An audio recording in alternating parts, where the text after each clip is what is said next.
Tukiendelea ni kwamba familia moja katika kijiji cha Burumba, eneo bunge la Matayos, kaunti ya Busia, inaomba usaidizi wa kifedha kutoka kwa wahisani na mashirika ya uhisani ili kumwezesha jamaa wao kufanyiwa upasuaji wa uti wa mgongo nchini India. Familia ya mwalimu wa zamani Margaret Ayugi mwenye umri wa miaka 65 inahitaji shilingi milioni 2.5 kuwezesha upasuaji huo.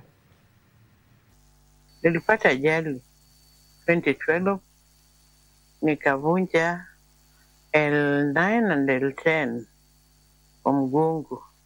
Margaret Ayugi anategemea usaidizi wa familia yake ili kuzunguka na kutimiza majukumu yake ya kila siku. So I've been going from there, nikaanza kusikia vibaya. Walking when limping, sometimes nasikia this side, sometimes this side, sometimes miguu zinadam. Until 2012, when she rolled in a road accident by a bus. At that time, least did we know that that is the beginning of the problem that will haunt us in this family up to now. Familia hiyo inasema hali ilizidi mwaka wa 2023 na kusababisha matibabu ya muda mrefu katika hospitali ya Aga Khan huko Kisumu. So tukaanza kwenda hospitali ya Lupe, Nangina, Busia referral, ndio tulianza nayo. And they recommended physio. And we saw that daktari akatuambia my case cannot be operated in Kenya because it is a crushed place. And they said I should move very fast.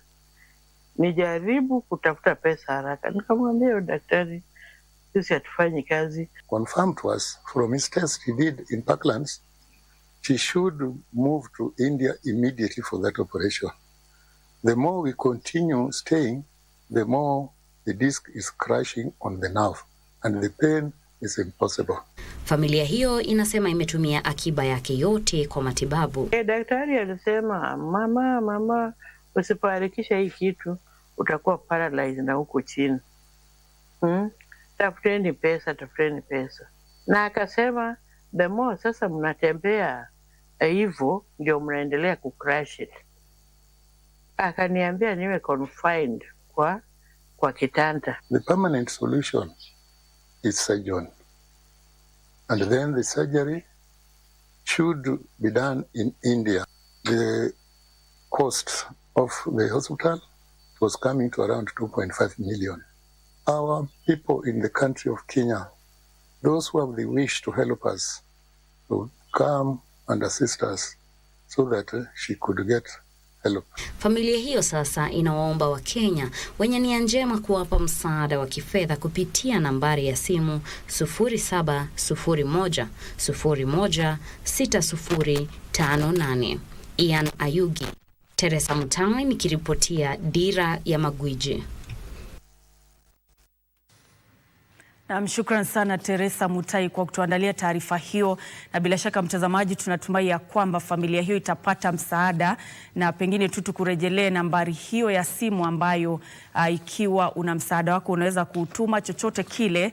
Nambari ya simu ni 0701 01 6058. Jina litakuwa ni Ian Ayugi.